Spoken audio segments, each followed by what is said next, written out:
എല്ലാം യോഗ പ്രാക്ടീസ് ചെയ്യുന്നത് നല്ലതാണ്. നിങ്ങളെല്ലാവരും വീട്ടില് ചെറിയ ചെറിയ യോഗ പ്രാക്ടീസ് ചെയ്ത് നോക്കണം. ടീച്ചർ കുറച്ച് കാര്യങ്ങളൊക്കെ പറഞ്ഞു കൊടുത്തിട്ടുണ്ട്.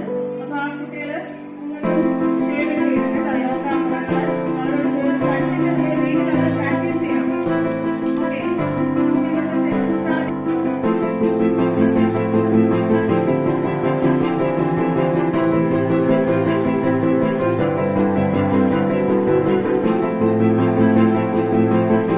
ഇതാണ് ശലഭാസനം. കണ്ടോ, നിങ്ങൾ ശലഭങ്ങളെ പോലെ പറക്കുന്ന പോലെ തോന്നുന്നില്ലേ? ആ, നട്ടല് നവർ. ഇപ്പം നമ്മൾ ഈ ചെയ്യുന്നത് പദ്മാസനമാണ്.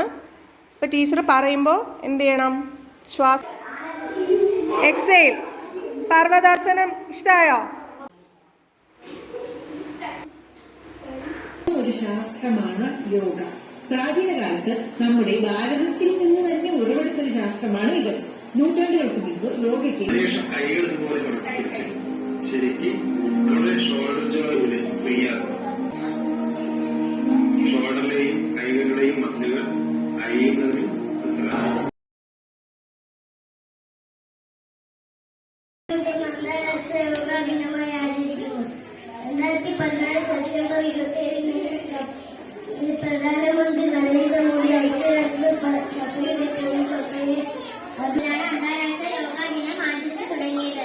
2014 സെപ്റ്റംബർ 27 പ്രധാനമന്ത്രി ശ്രീ നരേന്ദ്രമോദി ഐക്യരാഷ്ട്രസഭയുടെ പൊതുസഭയിൽ international yoga day is celebrated. സൗഖ്യത്തിനും ഭാരതം വരദാനമായി പകർന്നു നൽകിയ അറിവാണ് yoga.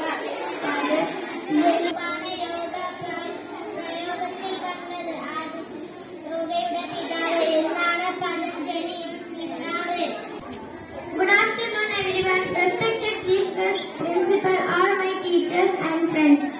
I would like to say thank you to give me such an opportunity to say something about International Yoga Day. My name is Ajmi Vai and I am in class 6.